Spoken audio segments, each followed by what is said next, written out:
In the name of Allah, peace and blessing be upon you. In the beginning, I would like to welcome my friend, Secretary Blinken. And after our meeting today, which is a continuation for a series of discussion, an important dialogue that took place over the previous month after the war started in Gaza, and pathways to end that war and to prevent this war from expanding in the region. And as you all know, we have also discussed the response that we have received from Hamas and the Palestinian fractions on the last proposal to stop the war and release the hostages, and of course in coordination with the other partner. And we would like to confirm that the state of Qatar and Egypt and the United States of America are committed in their partnership in order to find an ending to this war and a deal to exchange the hostages. In this also regard, we highly evaluate the efforts that President Biden have exhorted in order to reach this proposal in a text, in a way to bring together the parties. And as we have mentioned in many previous stops, that in such deal both parties need to make some concession in order to reach a suitable arrangement and reach a deal. We in the state of Qatar, with our partners, committed to bridge the gap, to find a way to end the war as soon as possible. And we would like to send a message to everyone that every day is a loss of lives and of innocent people every day that pass. In the previous 8 months, unfortunately, we have seen the catastrophe increasing day after day, and we see more casualties, especially of the civilians with their children, women in Gaza Strip. And with no doubt, we need to take a clear position and demand to put an end to this war. 37,000 martyrs have passed so far, or died so far, and thousands wounded. In addition to this collective punishment policy and starvation that has been used against our brothers in Gaza, we are witnessing also a change in this conflict in the previous time, and there is a clear and firm call to put an end to this war. And in this also regard, we have received the Security Council resolution, which was presented by the United States of America for an immediate ceasefire and a deal to exchange the hostages and go back to political negotiation to find a sustainable solution. And we in the state of Qatar welcome that resolution. In the previous time, there were so many meetings and regional conferences and international ones. We have participated them in the state of Qatar in order to find a sustainable solution to the Palestinian case. And also there were visits in light of the ministerial committee that have been established, and also the meetings with the European foreign ministers. And yesterday we have participated in a conference for an immediate humanitarian response, and by the call of King Abdullah II and the President of Egypt, Abdel Fattah al-Sisi, and the Secretary General of the United Nations, who call for an immediate actions to end this war. And the respect of the international law. And also in this regard, we welcome also the continuation of the air support or air drop by the Americans, and also we would like also to praise your additional package of support to Gaza, and the State of Qatar is continue with its efforts in order to send all humanitarian aid continuously to our brothers.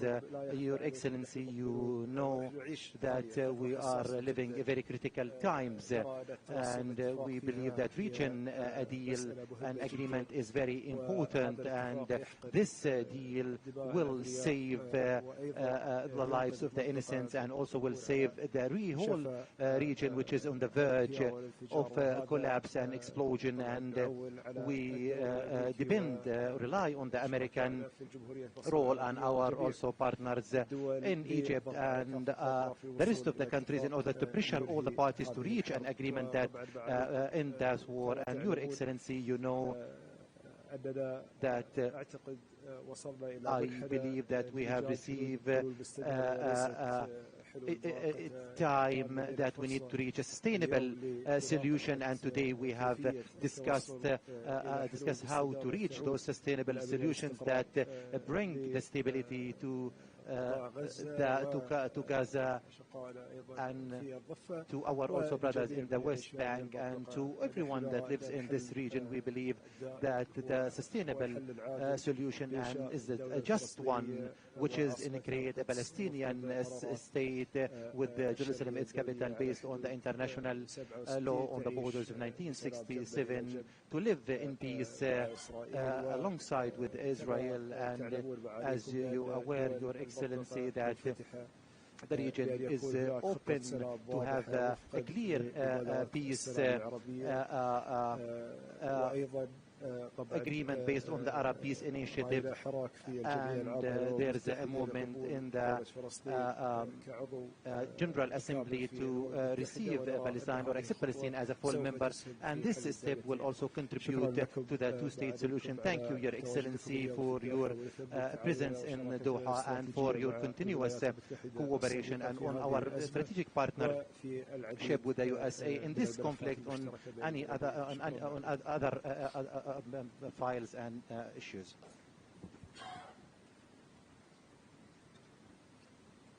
Well, first let me just say it's very good to be back here in Doha, and especially to be with my colleague and my friend, the Prime Minister.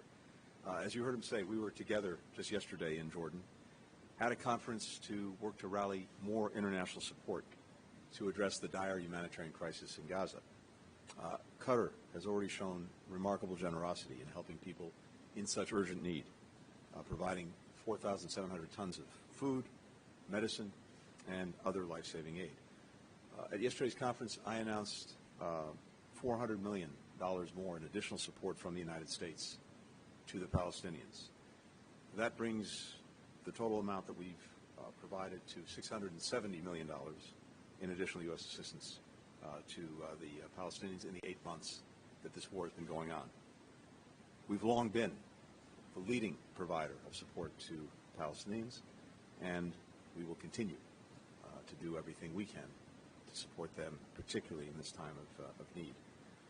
We're also continuing to work every single day on increasing the flow of assistance into Gaza and making sure that it gets to people who need it within Gaza. Working to improve civilian protection, working to secure the release of hostages. Now, the single most effective and most immediate way to end the suffering of people in Gaza, to end the suffering of Palestinians and Israelis alike, to tackle the humanitarian assistance crisis, to prevent the conflict from further escalating and spreading to other places, is to get a ceasefire that allows us to get to work toward a more durable end to the conflict. Here again, Qatar's been a tireless partner, and the Prime Minister personally, a tireless partner in working to mediate a ceasefire and a hostage release. It's something that the Prime Minister and I first discussed here on October 13th and many times since. 12 days ago, President Biden set out a ceasefire proposal rooted in core principles of releasing all the hostages, surging assistance into Gaza, guaranteeing Israel's security, providing a path to an enduring end to war, and starting the massive reconstruction for Gaza. The entire world, almost without fail, has been behind this proposal. And we've heard it again and again and again. Individual countries pronouncing themselves in support in this region and beyond. Important groups like the G7, the Arab League, Palestinian Authority, Israel, and, of course, just 2 days ago, the United Nations Security Council. Leaders in the region that I've met with over the last couple of days, they have reaffirmed that again and again and again. So, we were waiting on one response, and that was the response from Hamas. And as the Prime Minister said, last night we received a response. Hamas has proposed numerous changes to the proposal that was on the table. We discussed those changes last night with Egyptian colleagues and today with the Prime Minister. Some of the changes are workable, some are not. Here, in a nutshell, is where we stand. A deal was on the table that was virtually identical to the proposal that Hamas put forward on May the 6th. A deal that the entire world is behind, a deal Israel's accepted, and Hamas could have answered with a single word: yes. Instead, Hamas waited nearly 2 weeks and then proposed more changes, a number of which go beyond positions that it previously taken and accepted. As a result, and you heard the Prime Minister say this, the war that Hamas started on October 7th with its barbaric attack on Israel and on Israeli civilians will go on. More people will suffer. More Palestinians will suffer. More Israelis will suffer. But in the days ahead, we are going to continue to push on an urgent basis with our partners, with Qatar, with Egypt, to try to close this deal, because we know it's in the interests of Israelis, Palestinians, the region, indeed, the entire world. And we all agree that the deal has to be grounded in the principles of the ceasefire proposal that the entire international community supports. There's something else that's critical, and the Prime Minister alluded to it. It's also crucial that we get from the immediate ceasefire that we're working urgently to achieve to an enduring end. And in order to do that, and to do that effectively, we have to have plans for the day after the conflict ends in Gaza. And we need to have them as soon as possible. For months, we've been working with partners throughout the region on such a plan, and that was also a key focus of conversations I've had over the last couple of days. In the coming weeks, we will put forward proposals for key elements of a day after plan, including concrete ideas for how to manage governance, security, reconstruction. That plan is key to turning a ceasefire into an enduring end to the conflict, but also turning an end of war into a just and durable peace, and using that peace as a foundation for building a more integrated, a more stable, a more prosperous region. Over the course of what's now my 8th visit to the region since October 7th, everyone that I've engaged with has made clear that this is the path they want to pursue. Now, I can't speak for Hamas or answer for Hamas, and ultimately, it may not be the path that Hamas wants to pursue. But Hamas cannot and will not be allowed to decide the future for this region and its people.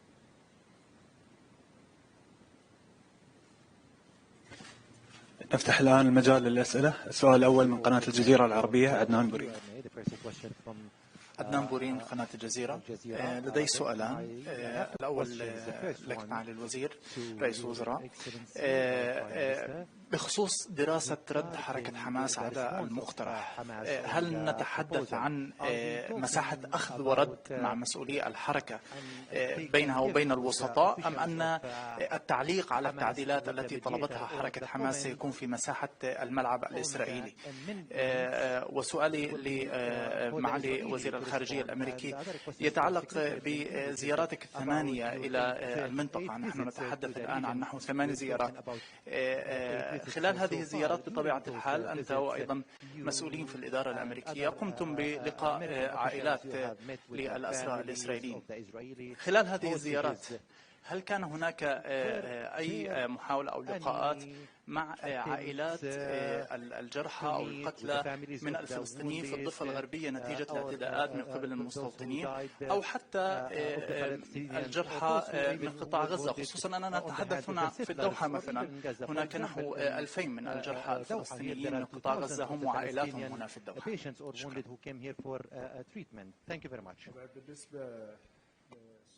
Concerning your question, yesterday we have received the response, and as we have said in the statement, now we are studying the response, and of course there will be give and take with Hamas or negotiation with them in order, or with the Israelis in order to bridge the gap between the both positions. Of course, those are not new efforts or not a new dynamic for the negotiation. Usually there is a space for negotiation, because after all it's negotiation to reach an agreement, a deal. There is no absolute response, yes or no. So we wish that this time of negotiation will be the shortest.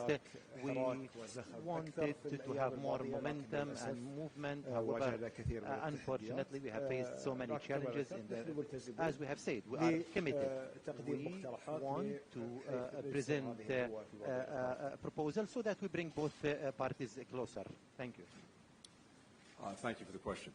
And the short answer is yes. I've had the opportunity to meet with Palestinians who suffered from the conflict in Gaza.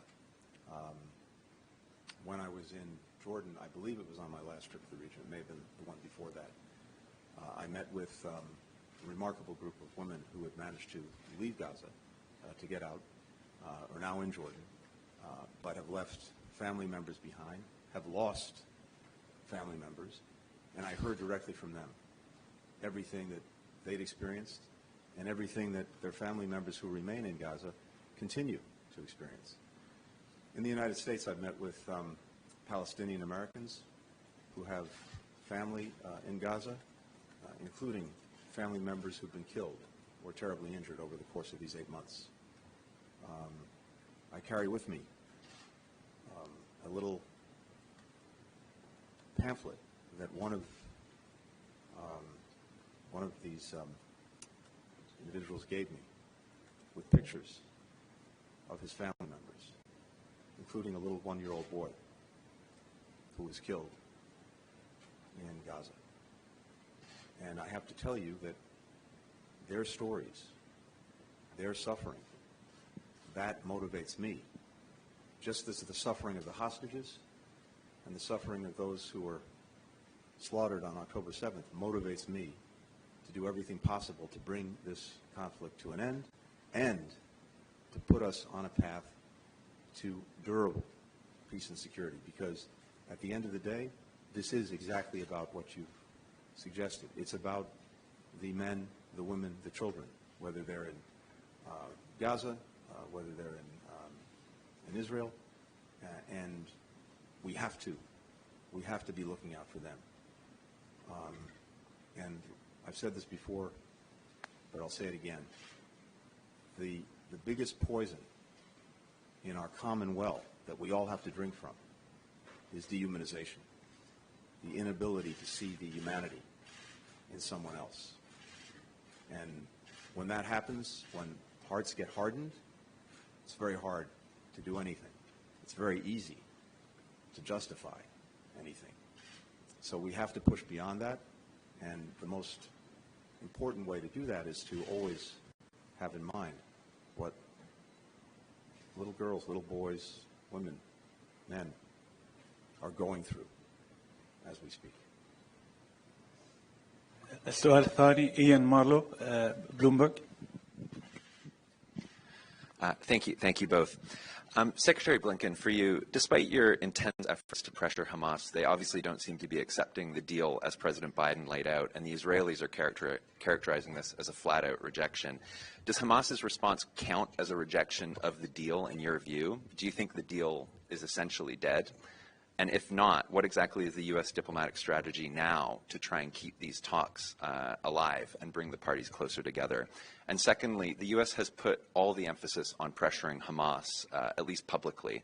But do you think it might be time for the U.S. to put more pressure on Israel to move them closer towards accepting the permanent ceasefire that Hamas has asked for, even if that allows the group to survive in some form? And Prime Minister,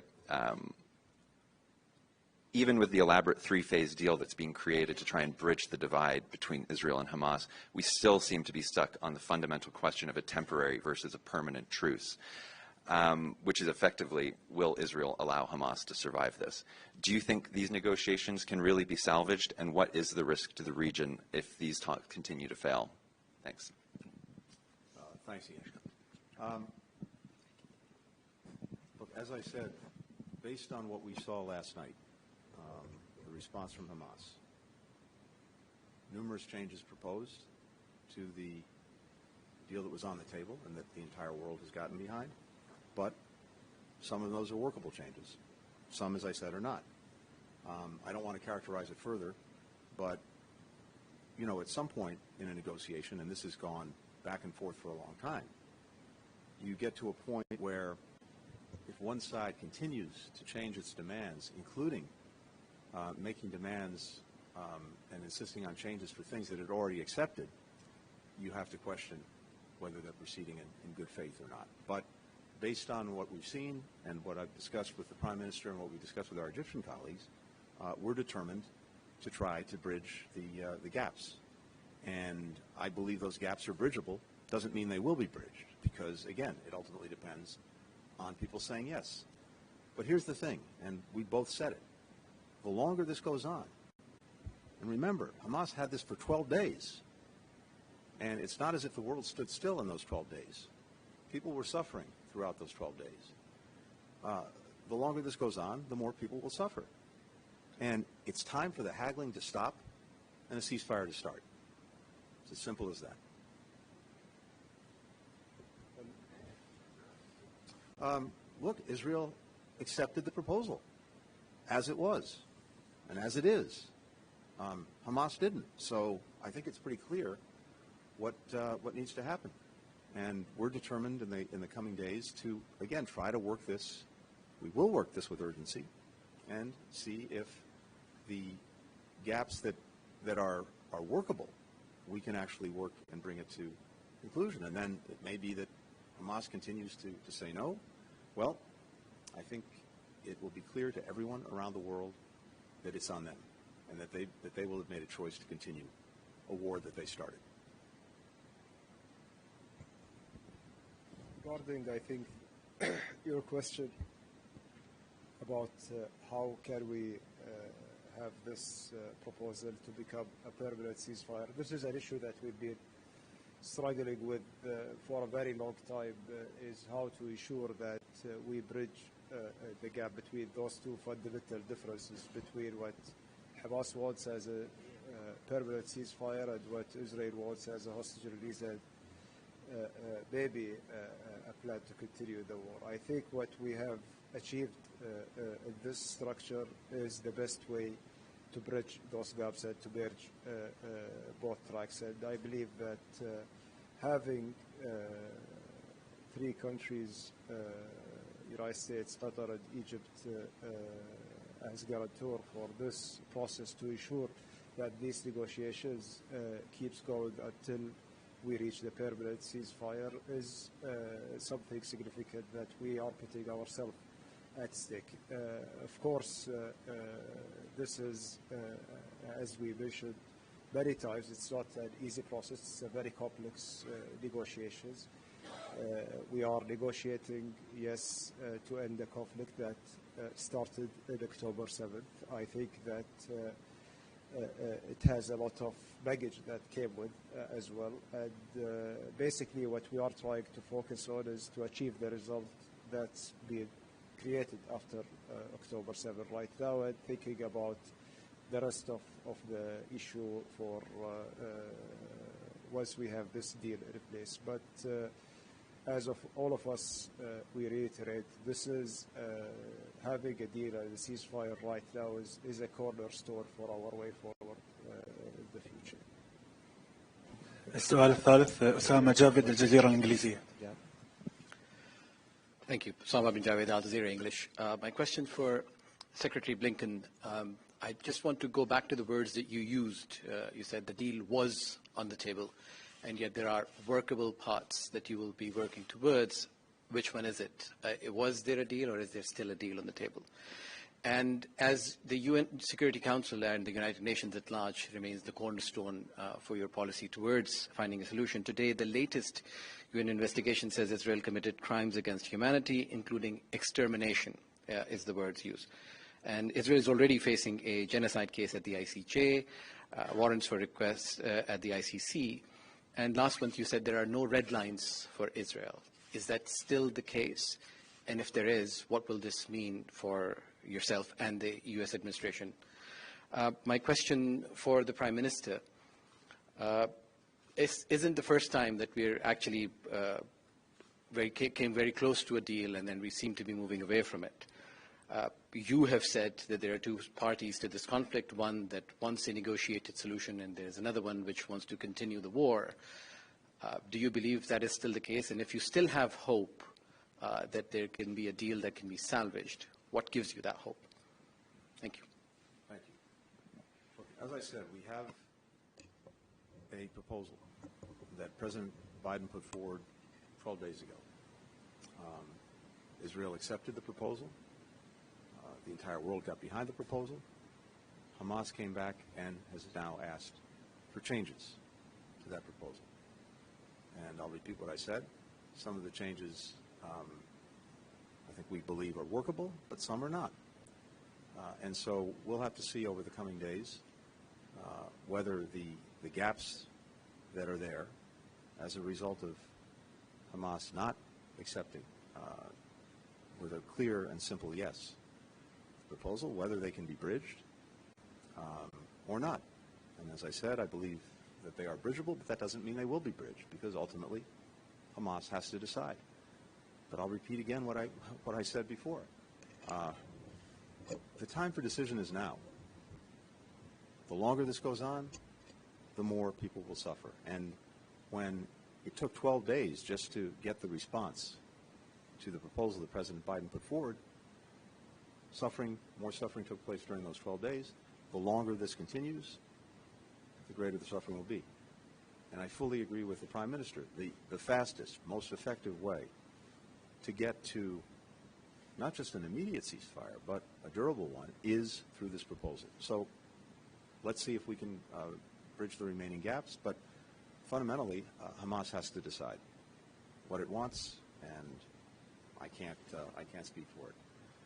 When it comes to the war and the conduct of the war in response to the attacks of October 7th,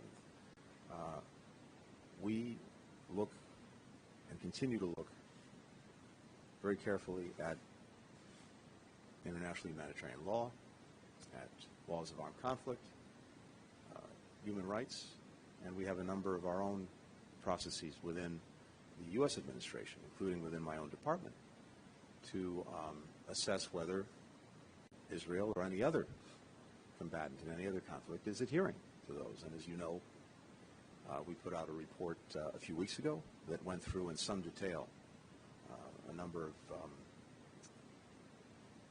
incidents that have been raised, both in terms of the loss of life and killing of people, as well as the provision of humanitarian assistance. It's a very well-documented report, and we continue to do the work to make our own assessments. I haven't seen the most recent, I think you said UN report that you referred to, but of course, we'll look at that.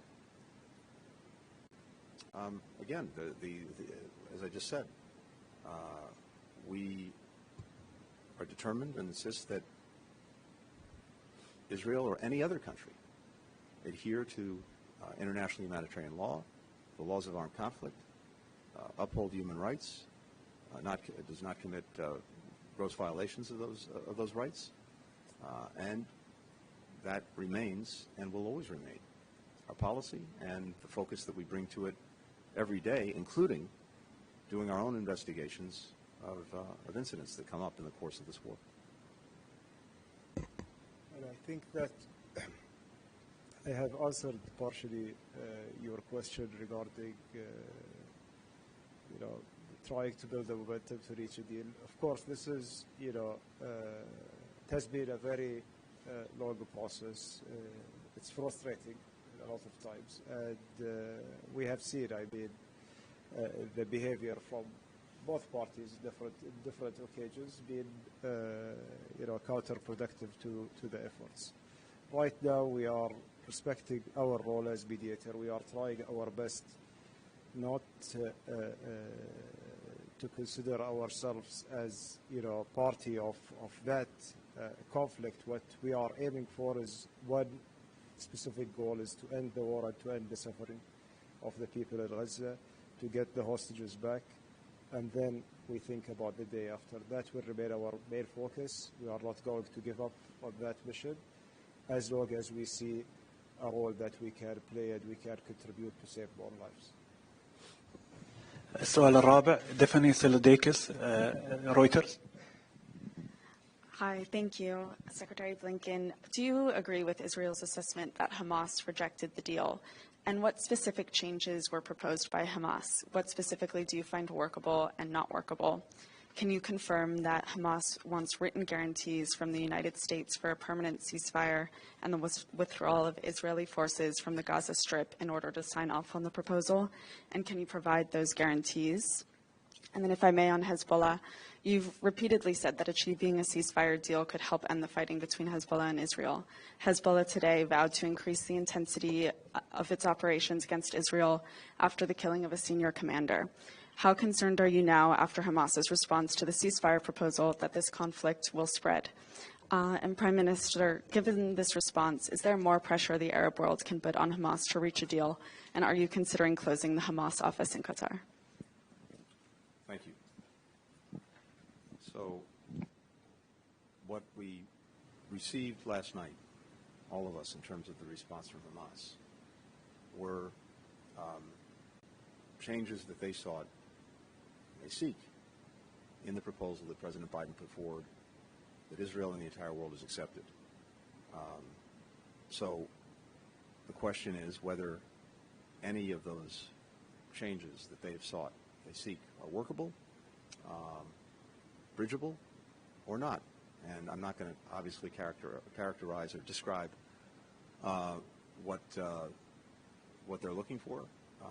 All I can tell you, having gone over this with our colleagues, is that we believe that some of the requested changes are workable and some are not. And so we have to see on an urgent basis over the course of the coming days whether those gaps are bridgeable, in a way that upholds the agreement, the proposal that President Biden puts on the table. Because again, this is not about changing fundamentals. It's about seeing if we can bridge the gaps that have been exposed by Hamas's response.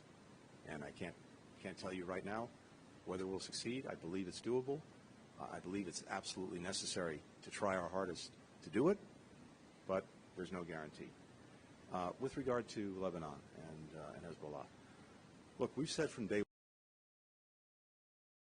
one, our primary objective is to prevent this conflict in Gaza, war in Gaza, from spreading, seeing escalation in the region, and we've been on that from day one. We don't want to see that escalation. And I think it's also safe to say that actually no one is looking to start a war, to have escalation. And I think it's also true that most involved believe that there can and should be, ideally, a diplomatic resolution to the differences that could spark conflict, and in particular, a resolution that leads to the necessary conditions for people to be able to return to their homes and believe that they can live safely and securely in their own homes. There are about 60,000 Israelis who've had to leave their homes in northern Israel because of the rocket attacks and the threat from Hezbollah. They have to be able to go home. There are people in southern Lebanon who've also had to leave their homes. They should be able to go home. So what I've heard from everyone concerned and others who are working on this for everyone concerned is there's a strong preference for a diplomatic solution. Now, there's no doubt in my mind that the best way also to empower a diplomatic solution to the north, Lebanon, is a resolution of the conflict in Gaza, getting the ceasefire. That will take a tremendous amount of pressure out of the system. It will take away a justification that Hezbollah has claimed for the attacks it's engaged in, and I think open a pathway to actually resolve this diplomatically. That's what we're determined to do.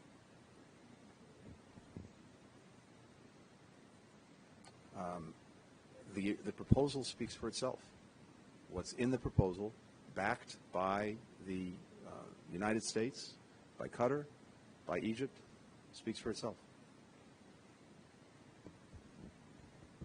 Just briefly on your question, I think that, look, if we are talking about pressure needed to be on both parties, and we have seen that basically whether it's on Hamas or in Israel, but like for another example was 6th of May, after that Rafah invasion happened, and then also we have seen a lot of contradicting statements from different Israeli officials that also requires a lot of pressure on them as well as the other party. We believe as a mediator we try our best to respect our role, to bridge the gaps and not to make judgments on one party over another. And our biggest concern is that it's taking too long to bridge these gaps. We need to get this to an end as soon as possible. That's what will remain our focus. Our focus is to put an end for this war, which took, I think it's the longest war that happened in Palestine, and this is something that no one can tolerate. The region cannot tolerate more instability. Regarding your question about Hamas office, we've been repeatedly mentioning this. Hamas office establishment in Doha being for a reason. This reason is for keeping the communication channel, and until now this reason is valid, and we are using this as a communication channel. Our interest as a country is to see peace and stability in the region. It doesn't mean that we are endorsing one party over another. Our policy is very clear in supporting the Palestinian people and their rights, but at the end of the day we are a state, we are not a political party. Thank you. شكرا معاليك وشكرا لوزير الخارجية الأمريكي، وبهذا نختتم المؤتمر الصحفي لليوم.